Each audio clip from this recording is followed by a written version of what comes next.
तेलंगाना दिखी न्यूज़ में आप तमाम के खैर मकदमे बढ़ते हैं। खबर के आज पुलिस मार्शल मेमोरियल वीक का हुआ इब्राहिमपट्टनम पुलिस स्टेशन में इनेकाद। बताया गया कि इब्राहिमपट्टनम रंगारेड्डी डिस्ट्रिक्ट में बड़े पैमाने पर सेलिब्रेशंस किए जा रहे हैं। साइकिल रैलीज, स्टूडेंट्स के कई प्रोग्राम्स का भी हुआ एहतमाम। ACP KPV Raju, CI Mahendra Reddy, ACP KPV Raju और दीगर भी इस प्रोग्राम्स में शरीक रहे।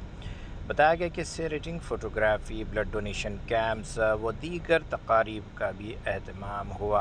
इस मौके पर बच्चों को ट्रैफिक रूल्स और बग़ैर हेलमेट के गाड़ी ना चलाने जैसे अहकामात भी जारी किए गए और उन्हें समझाया गया। बताया गया कि लाइसेंस और रजिस्ट्रेशन पर इसके क्या असरात हो सकते हैं। अगर अभी तक आपने चैनल को सब्सक्राइब नहीं किया तो फौरी कल आलमी मुल्क की रियासती मकामी खबरों के लिए देखते रहिए आपका अपना चैनल तेलंगाना दिक्कत చెప్పండి చెప్తే మీకు తక్షణ సహాయం అందించేలాగా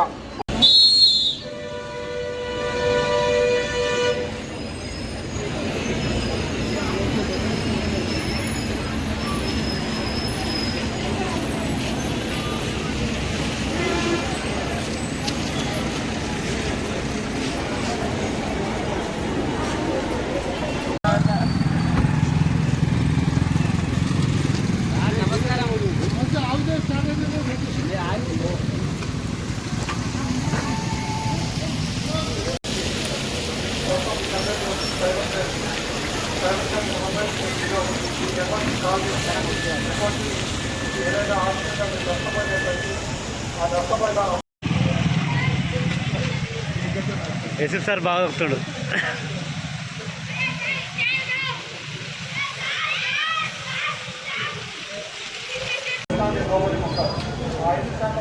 బ్రదర్ బ్రదర్ బ్రదర్ బ్రదర్ చేసే కార్యక్రమాలన్నింటి కూడా మనం ఆ సొల్యూషన్ ఏదైనా తీసుకుంటే వాటి కాబట్టి బాబు మనం అట్లా ఏది తీసుకోకుండా పోలీసు మీద ఒక చెడు అభిప్రాయం ప్రజల్లో ఉంది. ఆ ప్రజల్లో చెడు అభిప్రాయం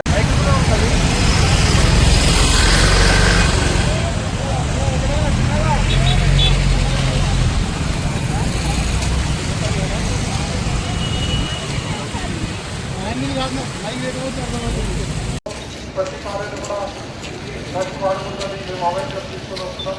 అవేర్నెస్ ద్వారా కొత్త మహేందర్ రెడ్డి ఆధ్వర్యంలో ఇబ్రహీంపట్నం ప్రాంతంలో సైకిల్ ర్యాలీ నిర్వహించడం జరిగింది. ఈ సైకిల్ ర్యాలీ నిర్వహించడానికి ముఖ్య ఉద్దేశం అక్టోబర్ 20 అమరవీరుల సంస్మరణ దినోత్సవం సందర్భంగా అనేక కళాశాలలో వ్యాసరచన పోటీలు ఏర్పాటు చేయడం జరిగింది. అలాగే చనిపోయిన అమరవీరులు ఎందుకు చనిపోయారో అనే దీన్ని వాళ్ళకు ఉచితంగా వివరించడం కూడా జరిగింది విద్యార్థులకు. అలాగే ఈరోజు కాలేజీలో వ్యాసరచన పోటీలతో పాటు మోటార్ సైకిల్ ర్యాలీ కూడా నిన్న నిర్వహించడం జరిగింది కళాశాల విద్యార్థులకు. దీంట్లోనే భాగంగా అనేక మంది స్కూల్ విద్యార్థులు, స్కూల్ పిల్లలు, హై స్కూల్ విద్యార్థులకు పోలీస్ స్టేషన్ తీసుకుని వచ్చి పోలీస్ స్టేషన్ పనితీరు ఎట్లుంటుంది, పోలీసులు ఎలా పనిచేస్తారు అనే విషయాలు కూడా తెలియజేయడం జరిగింది. ఈరోజు ముఖ్యంగా ఈ సైకిల్ ర్యాలీలో అనేక మంది ప్రజలను ఈరోజు మంచాల రోడ్లో కానీ లేకపోతే రాయపూల్ రోడ్లో కానీ కలిసి ఈ సైకిల్ ర్యాలీ ఎందుకు చేస్తున్నామో ఇంతకుముందు ఇక్కడ ఉండే విద్యార్థులు తెలియజేసినట్టు వాళ్ళకు కూడా తెలియజేయడం జరిగింది. ఈ సంవత్సరం దాదాపు 91 మందికి పైగా పోలీసులు తమ యొక్క విధి నిర్వహణలో ప్రాణాలు అర్పించారు. వాళ్ళు ఎందుకు అర్పించారో ఆ త్యాగాలను గుర్తు చేసుకుంటూ ఆ త్యాగాలను వారికి మళ్ళీ కూడా తెలియజేయడం జరిగింది. ప్రతి సంవత్సరము మనం ఇంతవరకు ఉన్న స్టాటిస్టిక్స్ ప్రకారము మిలిటరీలో 24,000 మంది చనిపోతే ఇప్పటి వరకు మన యొక్క లెక్కల ప్రకారం, పోలీసు లెక్కల ప్రకారము 38,000 మంది పోలీసులు విధి నిర్వహణలో ఆసుబాసారు. మీకు అందరికీ తెలుసు, ఒక పోలీసు చనిపోయాడంటే, విధి నిర్వహణలో చనిపోయాడంటే అతని యొక్క స్వార్థం ఏమీ దాంట్లో ఉండదు. ఆ స్వార్థం లేకుండా పనిచేసిన ఆ కుటుంబాలకి, అలాగే ఆ యొక్క ఎవరైతే మృతి చెందారో ఆ అమరవీరులకి వారి శ్రద్ధాంజలి ఘటిస్తూ ఈరోజు విద్యార్థులతో మౌనం కూడా పాటించడం చేయడం జరిగింది. ఈ కార్యక్రమాలు 31 వరకు జరుగుతాయి. రేపు సరూర్ నగర్ జరిగే స్టేడియంలో మన దగ్గర నుంచి, మన కళాశాల నుంచి, మన కళాశాల విద్యార్థులందరూ పాల్గొంటారు.